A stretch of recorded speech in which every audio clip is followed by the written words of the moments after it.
Good morning dear friends, स्वागत है मेरे यूट्यूब चैनल चरण सिंह स्टडी में।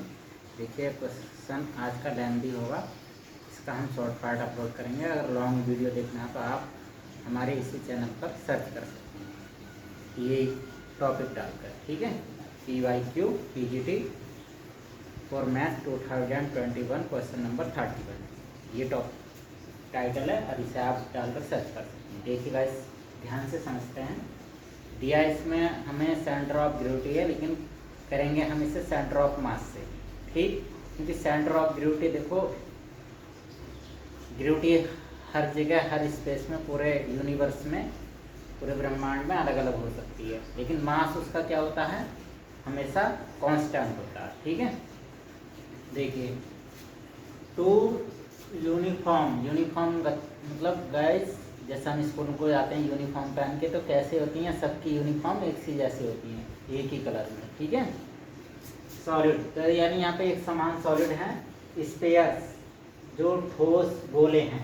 कंपोजिट यानी बनाए जाते हैं ऑफ द सेम मटेरियल, यानी उनमें सेम मटेरियल लगा, सही है। या तो एक ही तरह की प्लास्टिक लगी है, एक ही तरह की मिट्टी लगी है उसमें, एक ही तरह स्टील से बने तो स्टील से बने, कॉपर से बने तो कॉपर से बने। एंड हैविंग देयर रेडियाई, यहाँ पर देखिए रेडियाई लिखा है, रेडियस नहीं लिखा। रेडियाई का मतलब होता है प्लूरल ऑफ रेडियस, ठीक है। यहाँ पर त्रिज्याएं हैं 6 सेंटीमीटर, यानी एक की है 6 सेंटीमीटर, जैसे हमने इस सर्किल में दिखाया। ये बड़े वाले की क्या 6 सेंटीमीटर एंड 3 सेंटीमीटर। एक दूसरा सर्किल है M2 इक्वल टू, जिसका सेंटर ऑफ मास M2 है, सही है। और इसका सेंटर ऑफ मास मतलब इसका मास कितना M1 और इसका M2। सेंटर ऑफ मास यहाँ पर मानेंगे इसका, और इसका यहाँ पर मानेंगे, ये हमें डॉट दिए, इसका मूल बिंदु मानेंगे, ठीक है। Are firmly united, are firmly united का मतलब होता है गाइस कि इन्हें जोड़ा गया, मजबूती से जोड़ा गया। कोई बेल्ट मार दिया हो या कुछ भी, आपको यहाँ दिखाने के लिए हमने ये चिपका कर बना दी, ठीक है। The distance of the centre of gravity, यानी गुरुत्व केंद्र की दूरी निकालनी है, ठीक। गुरुत्व केंद्र कहाँ चला जाएगा, ऑफ द होल बॉडी, पूरी बॉडी का, जो हमारा पूरा सिस्टम बना है इसका अब गुरुत्व केंद्र कहाँ होगा। देखिएगा जोड़ने से पहले कहाँ होगा बताइए, क्योंकि दोनों सेम मटेरियल के बने, बस छोटे बड़े बने। तो सर्किल के लिए सेंटर ऑफ मास आप जानते हैं उसकी डेफिनेशन क्या होती है द्रव्यमान केंद्र की, कि किसी पिंड या वस्तु या सिस्टम का वह बिंदु जहाँ पर उसका समस्त द्रव्यमान काम करता है, ठीक है। तो वह बिंदु क्या कहलाता है, द्रव्यमान केंद्र। तो इसका जो सॉलिड का क्या कहते हैं सेंटर है, वही इसका द्रव्यमान केंद्र है। और वहीं से ही क्या जाती है, इसका गुरुत्व केंद्र जाता है। गुरुत्व केंद्र एक तरीके से बल मान के चलेंगे हम, और वो हमेशा कहाँ, नीचे की ओर कार्य करता है। और वो कहाँ से होकर जाता है गाइस, उसी के गुरुत्व केंद्र से, सॉलिड के लिए, ठीक है। गुरुत्व केंद्र से होकर जाता है सॉलिड के लिए।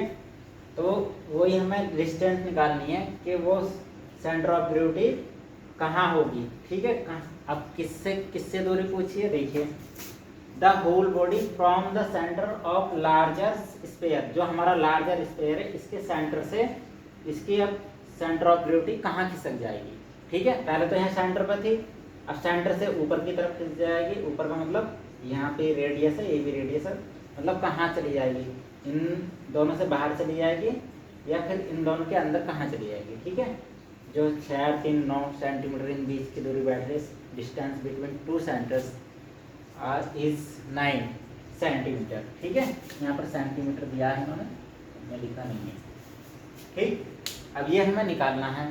देखिए गाइस, भार की परिभाषा क्या जानते हैं, जहाँ पर भार की परिभाषा F इक्वल टू mg होता है, ठीक है, या W इक्वल टू mg। तो जहाँ पर किसी पिंड का जिस बिंदु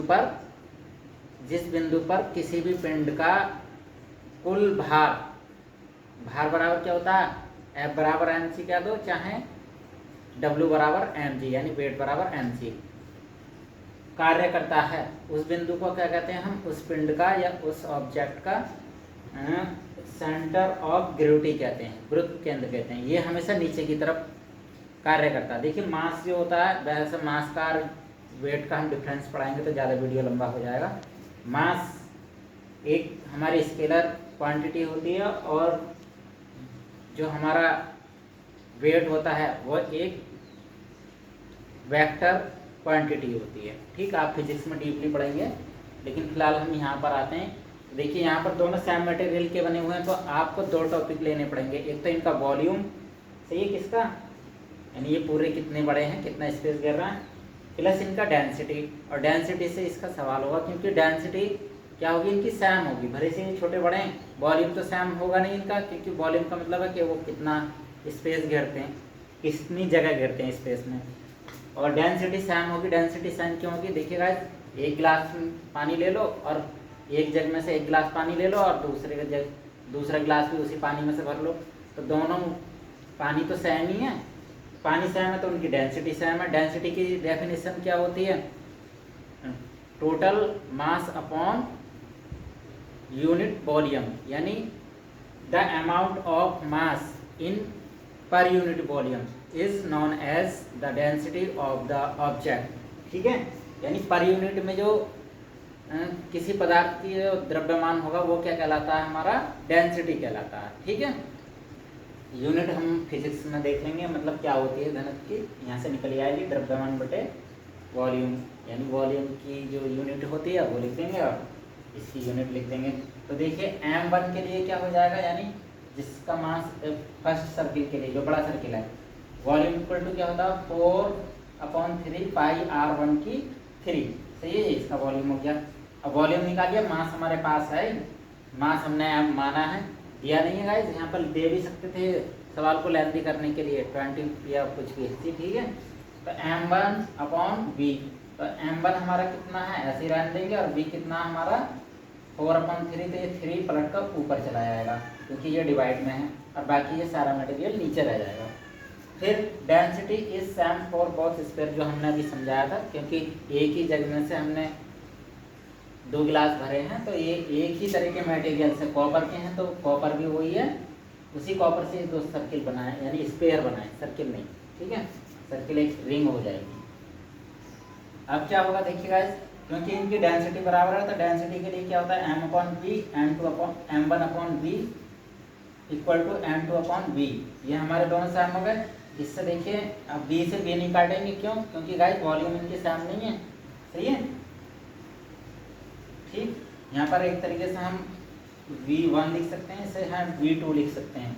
अब v1 की वैल्यू अलग रखेंगे हम, ये आ गई, और v2 की वैल्यू अलग रखेंगे, ये नीचे आ गई। ठीक है, m1/m2 का रेशो निकाला, यहाँ पर क्या आया, देखिए ये इम्प्लाइज ये करता है कि m1, यानी ये इनका द्रव्यमान का संबंध है, वो बड़ा है, और बड़ा भी है, कितना बड़ा है, m2 के से 8 गुना, सही है। यदि ये 1 है, ठीक, तो ये 1 है, तो ये 1/8 है, सही, ये 1/8 है। यदि ये m2 हमारा कितना है बताइए, 2 है, 2 किलोग्राम, तो m1 कितना हो जाएगा बताइए, 16, क्योंकि 8 गुना कर दो 2 का, और यहाँ पे भी 2 की मल्टीप्लाई करेंगे 16, और m, तभी तो हमारा 16 बैठेगा। ठीक है, अब देखिए फॉर सेंटर ऑफ ग्रेविटी के लिए हम सीधी सी बात है गाइस, सेंटर ऑफ मास निकालेंगे। ठीक है, जहाँ सेंटर ऑफ मास होगा, क्योंकि दोनों सर्किल हैं, जहाँ सेंटर ऑफ मास होगा सेंटर ऑफ ग्रेविटी भी वहीं काम करेगा। ठीक है, नीचे की तरफ काम करेगा। तो centre of mass xm equal to क्या होता है, m1x1 plus m2x2/m1 plus m2। यहाँ पर गाइस वो सूत्र मत लगा देना आप, m1x2 प्लस m, वो विभाजन, अंत विभाजन और बाह्य विभाजन के लिए सूत्र होता है, जो हम ज्योमेट्री में पढ़ते हैं, सही है, कार्टेशियन में, कार्तीय में, कार्टेशियन प्लेन में पढ़ते हैं, वो नहीं लगेगा यहाँ पर। यहाँ पर एक सिस्टम की बात हो रही है, सही, यहाँ लाइन की बात नहीं हो रही। तो देखिए गाइस, इस m1 को हम कहाँ मान लेते हैं, सेंटर पर मान लेते हैं, यानी इसका जो सेंटर है m1 का, वो मूल बिंदु पर मान लेते हैं। तो जब मूल बिंदु पर मान लेंगे हम, तो x1 इक्वल टू क्या मानेंगे हम, 0, सही है, क्योंकि इसकी दूरी मूल बिंदु से कितनी है, 0 ही है, मूल बिंदु पर इसका सेंटर। और x2 हमारा कितना हो जाएगा बताइए, x2 13 9, ठीक है, ये कंफर्म हो गया गाइस। अब देखिए m1 यहाँ से हमें पता ही है, अब रख दीजिए फॉर्मूले में, तो ये कितना हो जाएगा, m1 x1 कितना हो जाएगा 0 प्लस m2 ऐसे रहेगा, x2 कितना हो जाएगा 9। देखिए गाइस यहाँ से चलेंगे हम यहाँ तक, ये कितनी आ रही है 9, तो इसकी हमने सेंटर x1 माना था तो वो मूल बिंदु पर मान लिया, तो x1 0, तो यहाँ पे 0 प्लस 9 m2 हो गया, ठीक है। और m1 की जगह क्या रख देंगे हम 8 m2, ठीक है। तो हमारा फॉर्मूला आ जाए, यही वाला फॉर्मूला क्या बन जाएगा, देखिए 0 plus 9 m2 upon 8 m2 plus m2, ठीक है। तो XCM सेंटर ऑफ मास, ठीक है, सेंटर ऑफ मास निकल जाएगा, तो वहीं पर इसका गुरुत्व केंद्र निकल जाएगा, क्योंकि दोनों ही पिंड क्या हैं, सर्किल स्फीयर है, ठीक। तो 9m2 अपॉन 9m2, ठीक है, m2 से m2 कैंसिल, 9, तो XCM इक्वल टू 1 सेंटीमीटर, ठीक है। यानी जो इसके कहीं यहाँ बीचों बीच में तो आएगा नहीं, ठीक है, क्योंकि दोनों की त्रिज्या अलग है, तो यहाँ मूल बिंदु से लगभग 1 सेंटीमीटर की दूरी पर, यहाँ पर ये R बिंदु होगा, ठीक है, इतनी दूरी पर होगा। इसमें ऑप्शन नंबर देखिए गाइस, लगभग D दिया है, सही है, बाकी में और कुछ दिया है, तो यहाँ पर option number D equal to 1 centimetre हमारा सही हो जाएगा। देख सकते हैं आप गाइस, सही है, ये क्वेश्चन पेपर खोलकर। और अब आपको हम लास्ट में एक होमवर्क दे रहे हैं, यदि गाइस दोनों गोले समान होते तो तब इनका सेंटर ऑफ मास कहाँ होता, ठीक है, सेंटर ऑफ मास समान का मतलब समझ रहे हो गाइस, यानी उनके द्रव्यमान बराबर होते। द्रव्यमान कब बराबर होंगे गाइस, जब उनके R1/R2 दोनों बराबर होंगे, क्योंकि दोनों ही एक ही मटेरियल से बने हैं। ऐसा नहीं है कि एक एल्युमिनियम से बना दिया और एक लोहे से बना दिया, तो दोनों मटेरियल सेम से बने, तो R1/R2 भी हमारी सेम हो जाएंगी और M1/M2 भी हमारे सेम हो जाएंगे, तब इसका सेंटर ऑफ मास कहाँ होगा, इस फॉर्मूले से बताइए, ठीक है गाइस। मिलते हैं नेक्स्ट वीडियो में, तब तक के लिए धन्यवाद। यदि इसमें कोई डाउट है तो आप कमेंट बॉक्स में पूछ सकते हैं। ये गाइस 12th और 11th फिजिक्स वालों के लिए भी मोस्ट इम्पोर्टेंट टॉपिक है समझने के लिए, ठीक है, न्यूमेरिकल में आपके लिए आ सकता है। मिलते हैं गाइस नेक्स्ट वीडियो में, तब तक के लिए धन्यवाद।